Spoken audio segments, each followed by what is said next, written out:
Hello, my name is Paolo Debuque. I am the Chancel Choir Director and Music Coordinator here at Good Sam, and I'm here with our very esteemed guest, Walter Tambor. Walter is a Filipino-American pianist, conductor, music educator in the Twin Cities. He is the Assistant Director and Accompanist at the Minnesota Chorale, teaches at McPhail, and was the longtime Director of Contemporary and World Music at the Basilica of St. Mary. Walter is one of our guest artists for our AAPI Month commemoration work here at Good Sam, and he will be part of the 1,000 Tongues concert that we're putting on, and we'll be working with the Chancel Choir. Walter, welcome. It's wonderful. Thank you very to have much. you. Thank you. Very happy to be here. Thank you.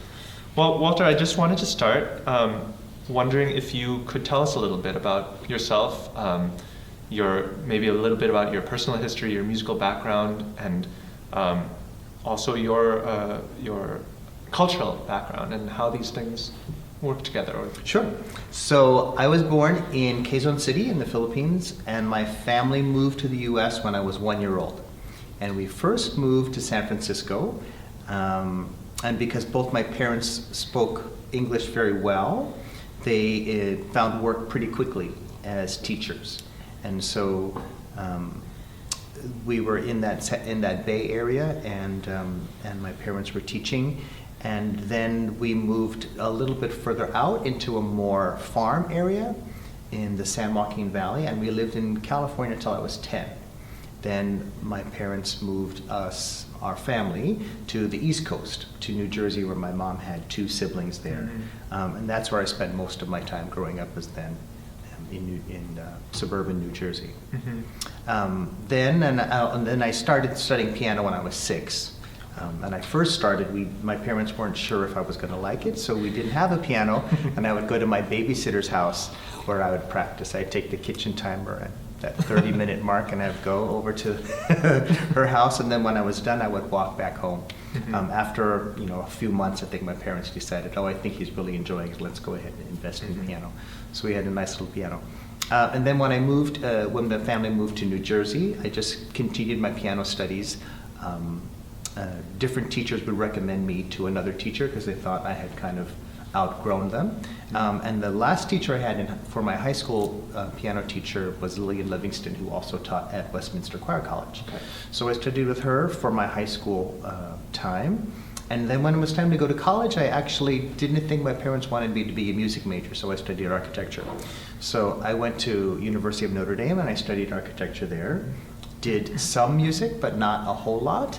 After I graduated, I wanted to work in architecture in Chicago because that was like the city to be in.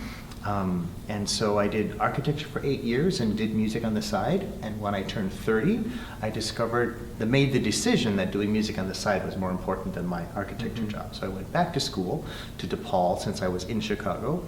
And then I got my second bachelor's degree in music there. And I was just I saw the experience of thinking you wanted to going into the arts, but then feeling pressured not to, from whether it's direct familial or just kind of the background is. It was kind of a perceived thing. My parents never ever said that they didn't want me to do that, but I just, as the oldest son of first generation U.S. family, I sort of thought that was maybe not the direction I should go. Right. And then when I did tell my parents that I wanted to go back to school to study music, they said that I would have to fund the whole thing, which is very understandable and probably the right thing to do, because then I had to know for sure that this is the change I wanted to make in my career. And that's what I did. I was working freelance music, a variety of different things, after I finished my music degree at DePaul.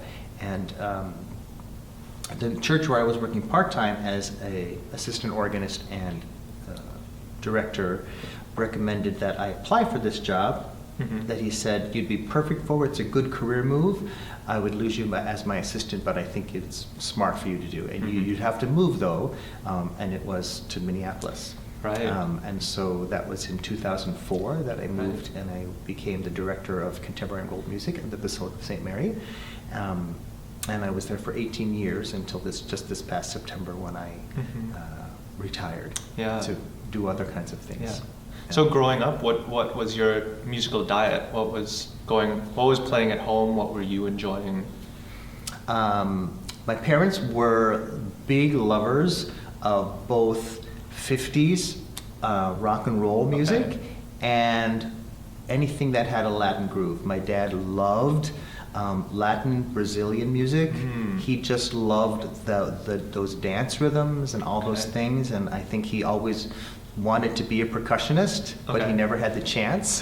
Nice. So, my last name Tambor means drum in Spanish, so it kind of became a good fit. I got a lot of jokes about that when I was in college, because I played Glock and I played piano in I played Glockenspiel in the marching band, and like, well, you're in the drum section, but you're not playing drums. But you make up for it with your name. That's right. So when you're at the Basilica, you're the director of contemporary and world music. And you were the music director of this choir called Mundus. Correct. Right? And this was doing music from all different kinds of cultures, right? That's right. So the idea of creating this position that I was the first person to have was to bring music of the world church to our local church.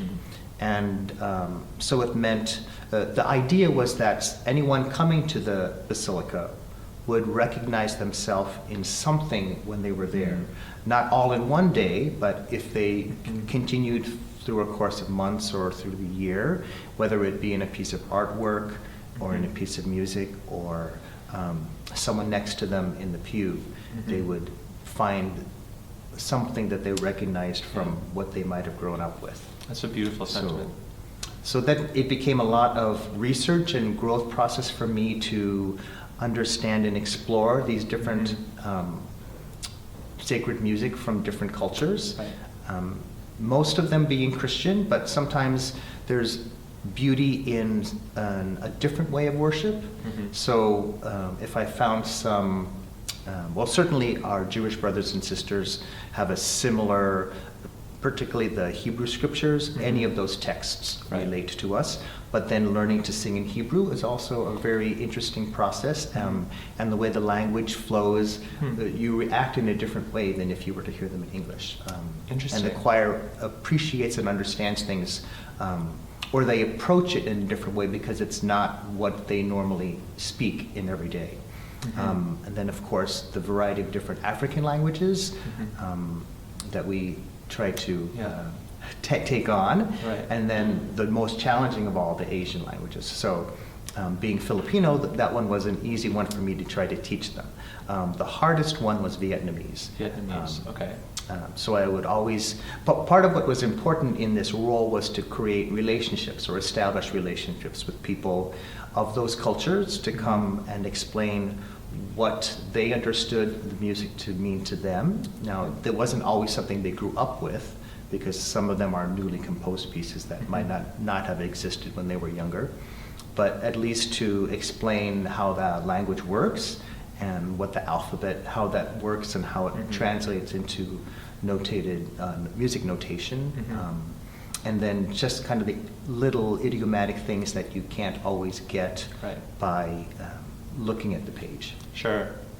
So now I just wonder, because my mind's in this as part of, since I'm curating this work that we're doing, in that position as director of Mundus, were there any kind of central tenets that crystallized or began to cohere about how to position yourself as a traveler through world musics and how to do it responsibly? I think the most important element of that was not to aim for perfection, but to honor and respect the tradition that music comes from. So it's not as if we are going to try to completely accurately sing something in Mandarin. We will do our best to capture the essence of it, and respect the style of the music, the ornamentation of that culture and how they approach things.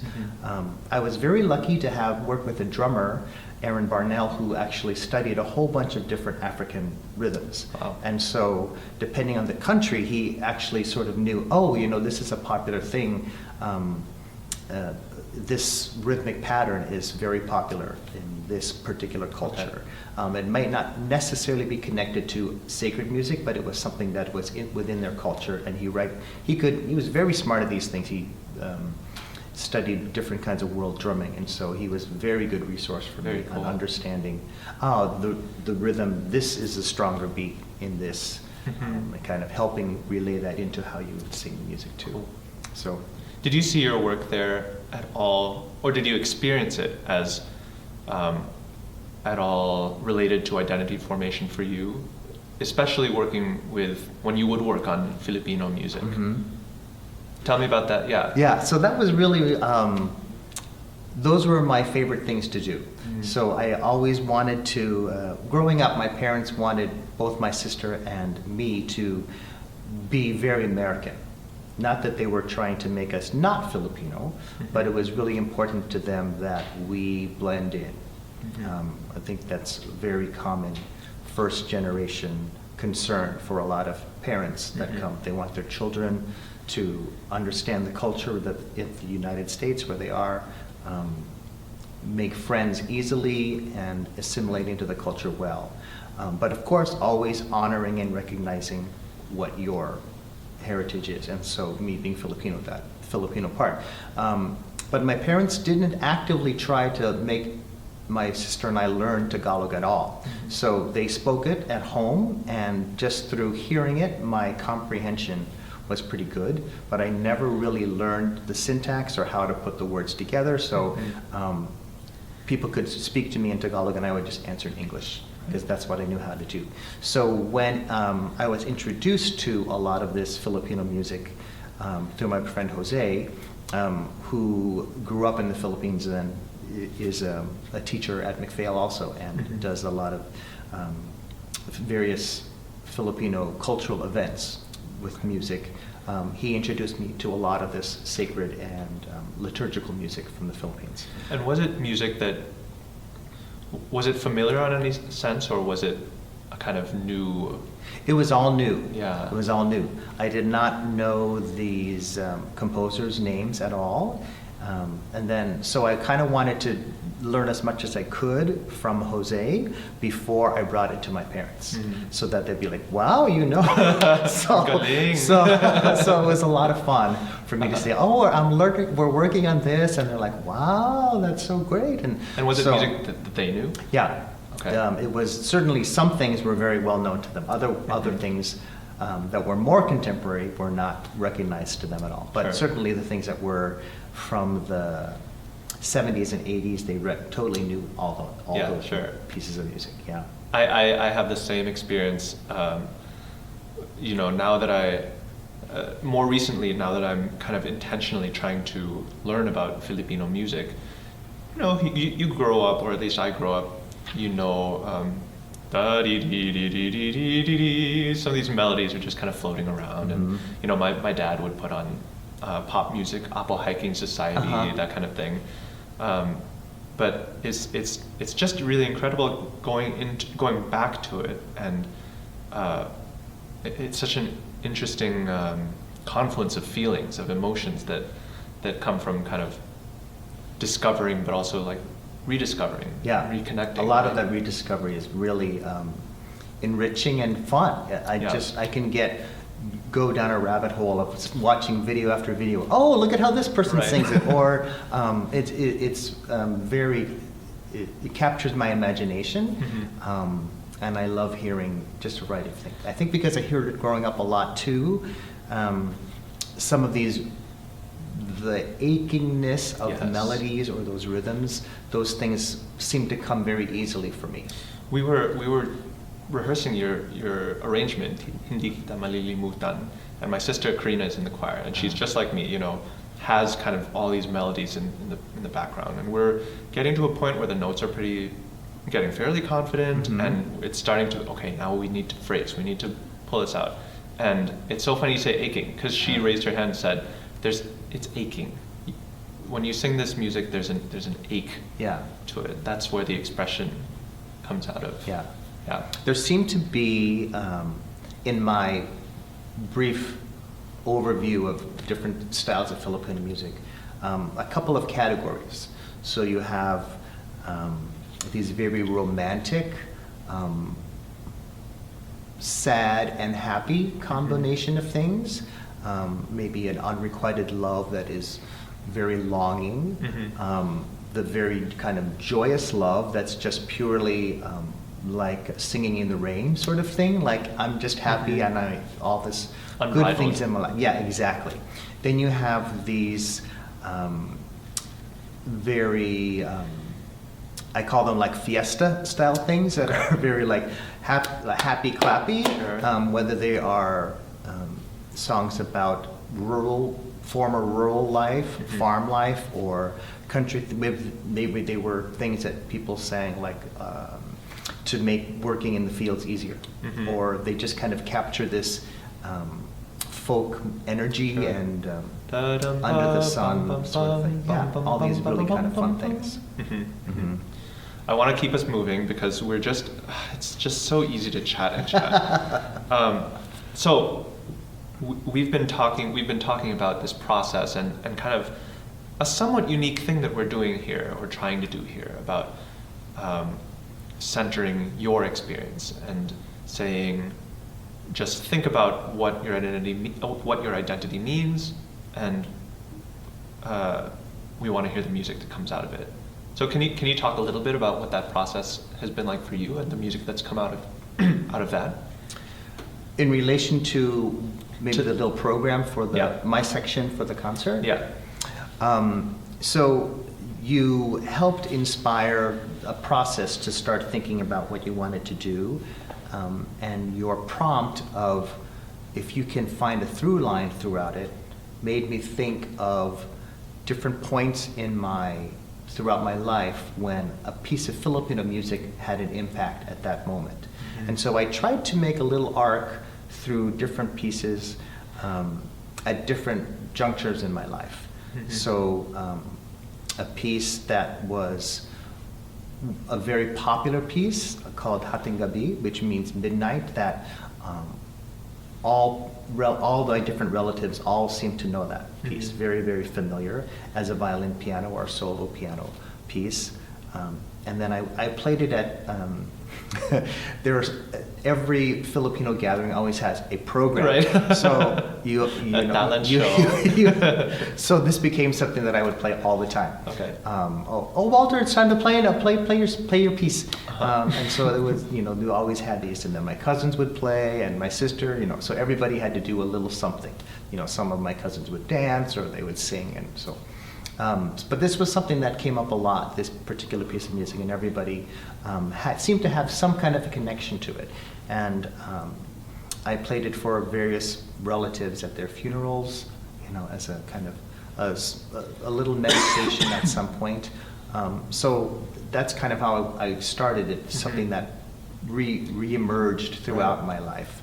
And then we start with some early elementary piano pieces that I learned that fall into that very happy clappy sort of fiesta style, and then as I grew into understanding and appreciating these romantic love songs, the kundiman, there are two that will be in the program. And then when I came to the Basilica and to work there, and my introduction to sacred Filipino music, contemporary living composer Ryan Cayabia brought a beautiful Ave Maria that Alex will be singing, and then the Hindi Kita Malilimutan that the Chancel Choir will be singing as well. And that is definitely an aching song, wouldn't you say? So I was introduced to that song just as a solo piece for one voice. And at the Basilica of St. Mary on Holy Thursday, it's one of the largest elements, or a very memorable element of that is the washing of the feet. And our director of liturgy, Johan van Paris, wanted to expand that rite by, instead of just the priest washing the feet of 12 people, he would start off washing the feet of 12 people, but then those 12 people would wash another set of 12 people. So the whole congregation has an opportunity to have their feet washed. And during this foot washing time, which can take a while, depending on how many people want to have their feet washed and participate in that rite. We have music. And so we kind of rotate between the different choirs a piece of music. So that mandatum, to love one another as I have loved you, that idea of love is a big part of the text of this Hindi Gita. I will never forget you. Could a mother ever forget the child she bore? And the love I have for you is never ending. And if you think of that in terms of the love Christ has for us, no matter where you are in your life, that emotion comes out of the piece. Yeah. So I wanted to set that for the choir in a way that could be appreciated by not only the singers, but the people participating in the rite. Yeah. And so if you're not actively in line, we need to get your feet washed and you're looking at the program, you can see what the text is. So that was the motivation to set that piece. That's so beautiful. So, you know, it's true of all music, right? That music often touches on love, and there are some main pillars of things that are musically set, but that oftentimes it just is so much deeper or more profound than, or it can be deeper or more profound if we let it. And it reminds me of in Filipino, you know, the fact that many of these aching songs are understood not just a romantic, you know, I love you, my dear one, but many of them are patriotic. right, and interpreting the love of your country in the same way, like I will never forget you, that love of pride in your heritage. Right. Yeah. To me, it kind of, the Philippines is such a singing country, right? And so every Filipino can sing passionately, whether they can hold a tune or not, right? Like the passion comes first. Yeah. And it's so beautiful to me that we have this slate of love songs, but then the passion overflows. It reaches other elements or other themes. Right, exactly. So we've talked about the thousand tongues. We've talked about Hindi Kita. I should say Hindi Kita Malilimutan is what the Chancel Choir will be singing. That's right. And I think you'll be happy with it. This choir is very good with languages. That's great. It's very nice. What are you most excited about for the coming concert and working with the Chancel Choir? Well, working with the Chancel Choir, working with any choir for the first time is always a fun and collaborative learning time. Every group of people has its own energy depending on the makeup of the personalities in it and the culture that they have, that their conductor or director creates. That's always fun to experience that. I should just interject that we're talking before you've met the choir. Right, I haven't met them Right. yet, so I'm looking forward to seeing how this all unfolds. Yeah. But it's always a great opportunity to work with a new choir, see what skills they have, what kind of special gifts they bring to the whole ensemble. And then I'm also really looking forward to meeting and working with the other artists for this program. I've seen both Jeremy and Alex in Cantus, and periodically they have solos, and so I've gotten to hear their voices that way, but getting to work with them one-on-one on a piece of music will be really a special treat for me, because I'll most likely be at the piano for those ones. So I'm looking forward to that as well. And then Adriana, who I haven't met, I'm looking forward to meeting her and learning a little bit more about her Taiwanese culture. And so touching on different parts of people's lives through parts of their culture, what made them what they are today is always a fascinating discovery. Yeah. Well, we're just so excited, and thank you so much for being a part of it and for being here. It's been wonderful to talk to you. Thank you so much. I really appreciate the invitation to be here.